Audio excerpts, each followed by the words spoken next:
They were trapped in a throat of stone with the sea at their backs. Ahead of them came an army so large it looked like the world had decided to move. The Persians didn't need to win fast, they just needed to keep coming, and by sunrise the Greeks were supposed to be erased. But the men in the pass didn't look afraid. They looked prepared, almost calm. And that calm was not courage, it was a tactic. Because Thermopylae was never only a fight of spears and shields, it was a fight over what the enemy believed. The land did most of the talking first. Thermopylae was a narrow corridor between mountain and water, a place where an army could not spread its wings. A place where numbers didn't feel like numbers anymore. Only pressure, stacked behind pressure, trying to force its way through a crack. The Greeks chose it because it was honest. A wide field would expose weakness, a narrow pass could hide it. But the pass also had a cruel truth. It could trap the defenders as easily as it trapped the attackers. Once you committed here, you weren't holding a line. You were standing in front of a flood and pretending a wall could be human. Across the water and the dust, the Persian host arrived like a moving city. Not just soldiers, supply trains, servants, camp followers, cavalry that made the ground throb, archers in ranks that looked endless, officers glittering in bright cloth and metal, standards rising and falling like waves. To the Greeks, it wasn't just an army, it was an announcement. The East had come to punish disobedience. King Xerxes had already taken cities and made them kneel. He had already watched walls crumble and kings beg. He had seen fear do half the work for him, so he brought fear with him on purpose. That was the first battlefield. Before any spear moved, before any shield struck, Xerxes wanted the Greeks to see his size, then surrender. He expected messengers to return with offerings. He expected the usual math, survive by submission or die by pride.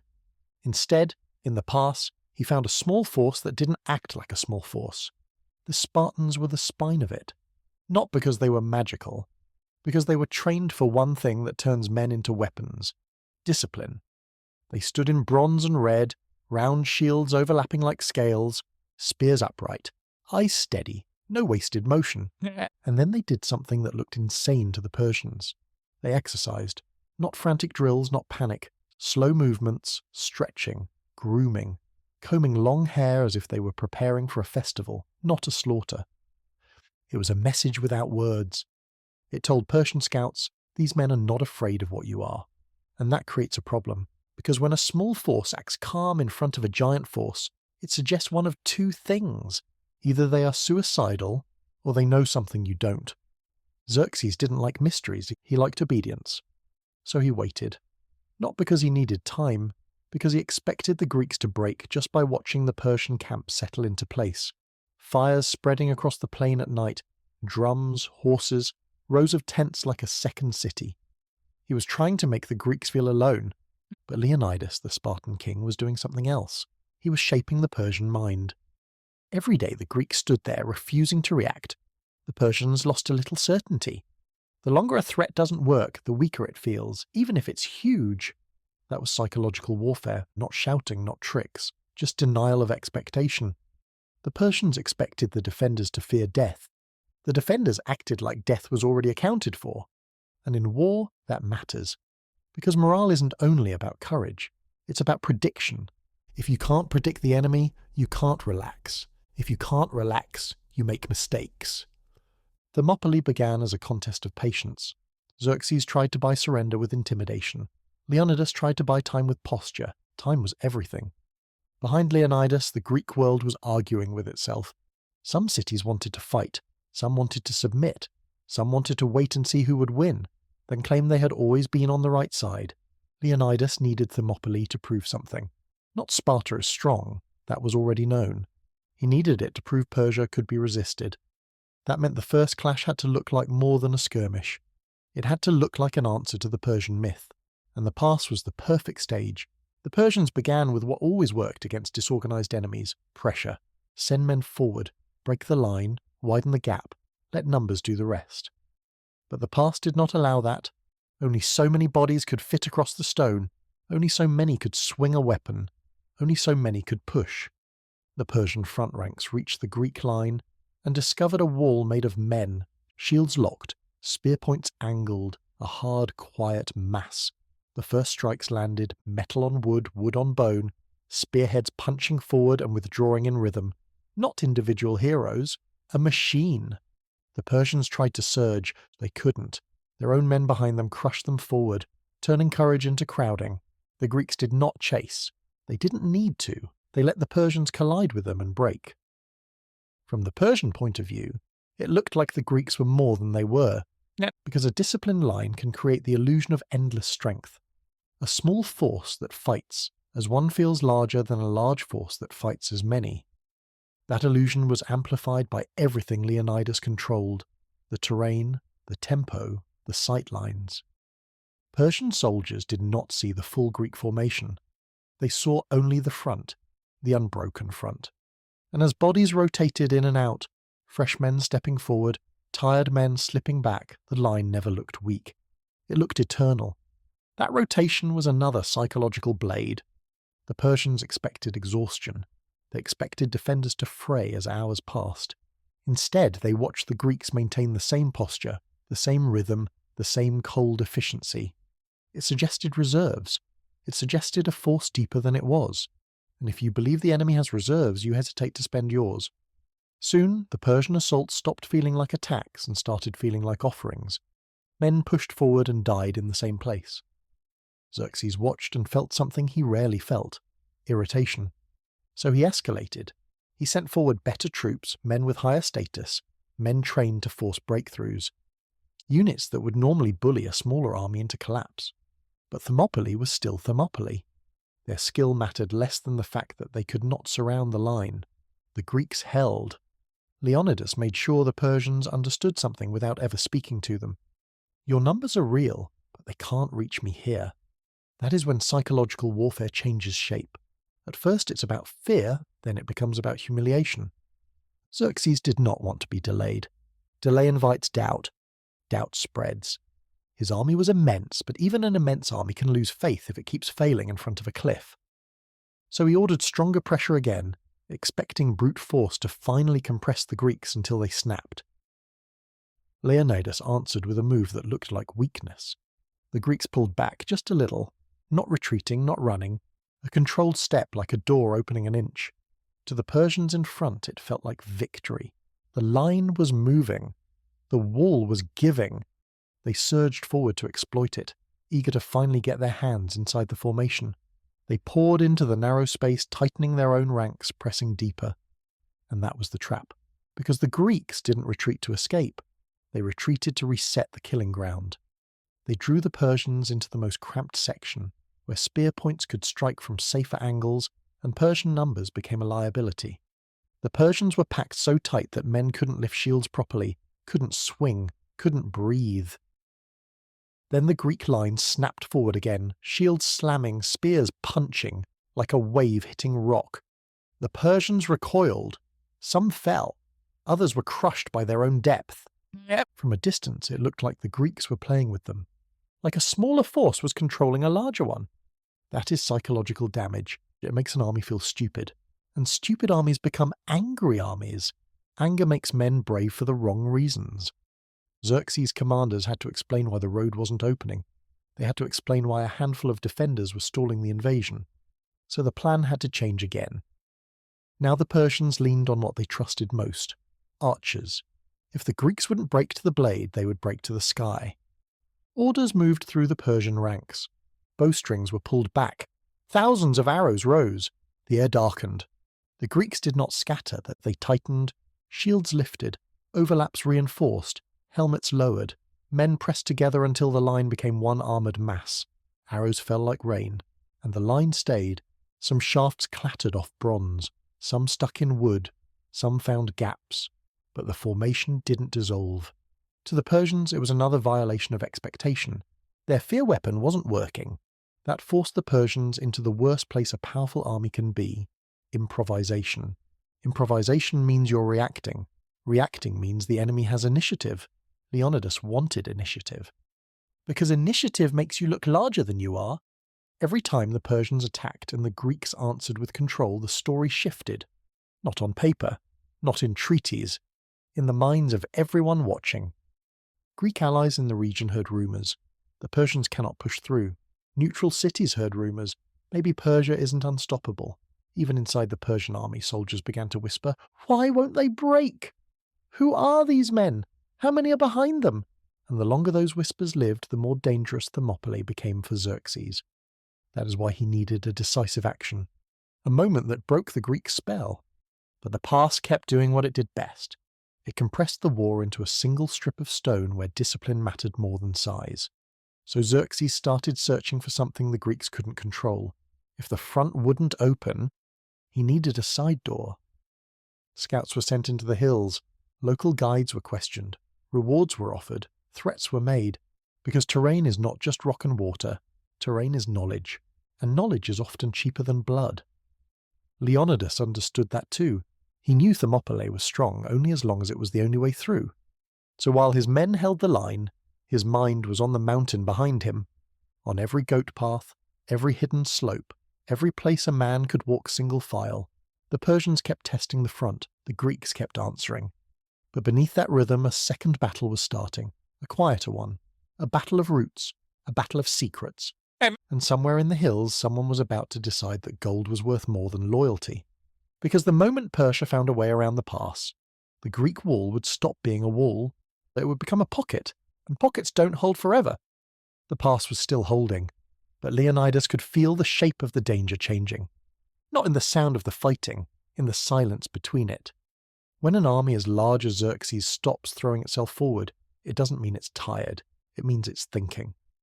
That was the paradox of Thermopylae. The narrow stone throat made the Greeks powerful, but it also made their situation simple. If Persia found another route, the defence didn't weaken, it ended. So Leonidas did what good commanders always do when the enemy starts searching for angles. He treated the mountain like a second front. Above the pass, the slopes were steep, rocky, and deceptive. From below, they looked impassable. From up close, they were full of thin trails, paths used by shepherds and hunters, paths that vanished into scrub, then reappeared where you didn't expect them. Xerxes didn't need a road. He needed a line a man could walk. He began to buy information. Persian officers moved through nearby villages and camps with a different kind of weapon. Not swords, not bows, promises, a bag of gold, a title, protection.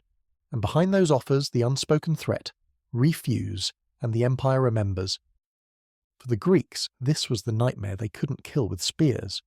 You can't block a betrayal with a shield wall, you can only sense it. So Leonidas stationed men on the high path. Not his strongest, but strong enough. Phocians tasked with watching the mountain trail, guarding the possibility that Persia might try the obvious thing the pass couldn't stop. It was the correct move, it was also the most fragile. Because a guarding force is only as effective as the time it buys you. If it fails in an instant, it buys you nothing. Down in the throat of stone, the fighting kept its rhythm. Persian troops came forward, rotated out, came forward again. The Greeks answered with cohesion. Their line remained clean, their posture unbroken. And that posture continued to poison Persian confidence. Xerxes' men weren't just failing, they were failing in front of witnesses. Soldiers talk, camp followers talk, servants talk. In a massive host, rumours spread faster than orders. The Greeks were turning Thermopylae into a stage play where Persia played the fool. That is why Xerxes needed to break the spell, not later, but now. He needed a moment that restored inevitability. The mountain path would give him that moment. A local guide led Persian troops into the hills, a thin column moving quietly, carrying the weight of the whole invasion on their backs. Not because they were the strongest unit, because they were the unit that could walk around the problem. As they climbed, the air cooled. The world narrowed into scrub and stone, boots crushing loose gravel, armour clicking softly. Below them, far away, the sea glittered. And below that, the pass still roared with impact and breath and iron. But up here, the war became quiet. At the top, the Phocians heard it too late. Not trumpets, not drums, footsteps, whispered commands, a sound that didn't belong on their mountain. They scrambled into position, shocked that the Persians were already there. And this wasn't an assault they could set their feet for, it was a presence. They fired what they could, tried to block the trail, tried to hold. But the Persians didn't need to crush them, they only needed to pass them. And in the thin space of the trail, the Phocians were forced into the worst defensive posture imaginable, reacting, shifting, being out-timed. Persian arrows fell in the trees and rocks. The Phocians pulled back toward higher ground, hoping elevation could restore control. In doing so, they made the path open. The Persians flowed around them like water around a stone. That was the moment Thermopylae changed. Not when the Greeks were defeated, when the terrain stopped obeying them. A messenger ran down from the hills with the news that kills armies faster than steel. They're behind you. The report arrived at Leonidas like an ice blade, because now his wall was still strong, but it was being bypassed, and a bypassed wall is just an obstacle someone already solved. Here is where Thermopylae becomes something else entirely. From the outside, it looks like a heroic last stand. From the inside, it's a commander making a calculation under a collapsing clock.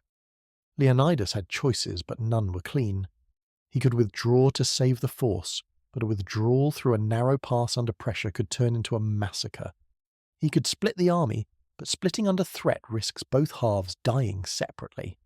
He could hold and die, buying time for the rest of Greece to prepare, while turning the defence into a symbol, and symbols matter. Because this war wasn't only about whether Persia could march into Greece. It was about whether Greek cities would believe resistance was possible. Leonidas understood something Xerxes did too. Belief is a battlefield. So Leonidas made the choice that wasn't meant to win the day. It was meant to win the story. He dismissed much of the Allied force, not as an insult, as a necessity. Men who could still run were told to leave while leaving was still possible. Because once Persia's rear force sealed the pass, nobody would leave. That order would have felt like abandonment to some. It would have felt like relief to others. But either way, it was real. The men who stayed did not stay because they were ignorant. They stayed because the mission had changed, not hold the pass forever. Hold it long enough to matter. And that is a different kind of warfare. The Persians advanced again from the front. Their pressure returned, but now it came with confidence. They knew the trap was closing, and that confidence itself was a weapon. They pushed harder, willing to spend bodies because now there was an endpoint. They didn't need to break the Greek wall perfectly.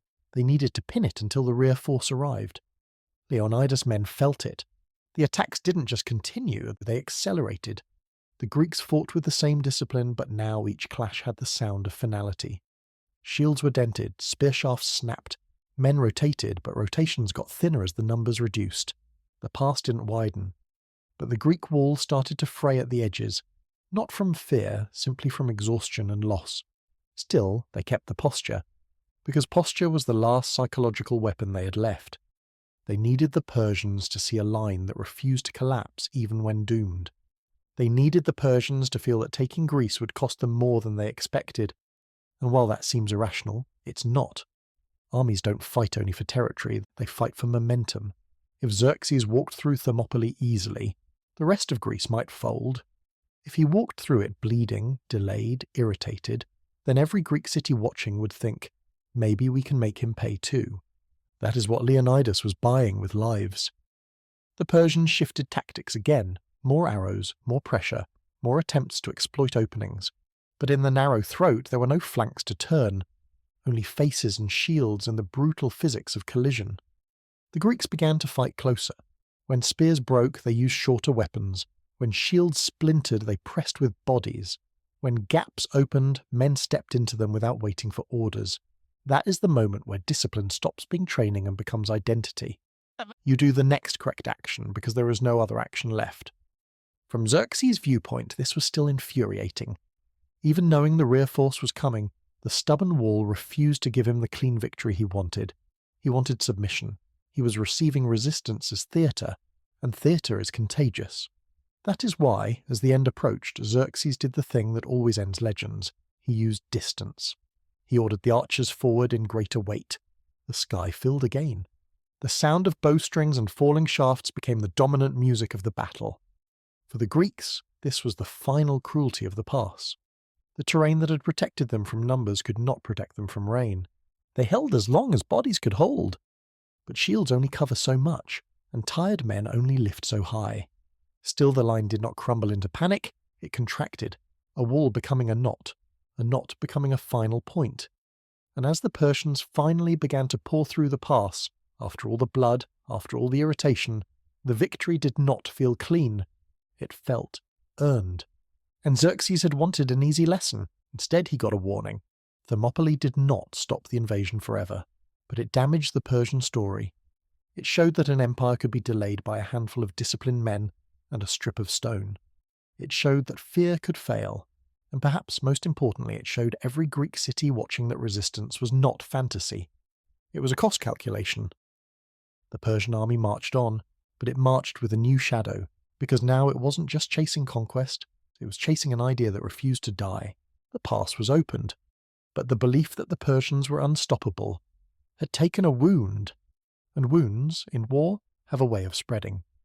The Greeks had used the narrow land to turn numbers into noise. They had used calm to turn intimidation into doubt. They had used posture to turn death into a message. Xerxes won the road, but he did not win the mind the way he had planned. And that was the real psychological battlefield of Thermopylae. No! Because after Thermopylae, Greece did not remember the exact count of arrows. It remembered the feeling that an empire could be made to hesitate, that a giant could be forced to bleed, that a small force, if it controlled terrain and perception, could look like something far larger than it really was. And in the wars that followed, that belief would matter more than any single pass of stone. The Persians moved forward, but behind them the myth of fear had cracked, and cracks are where empires eventually break.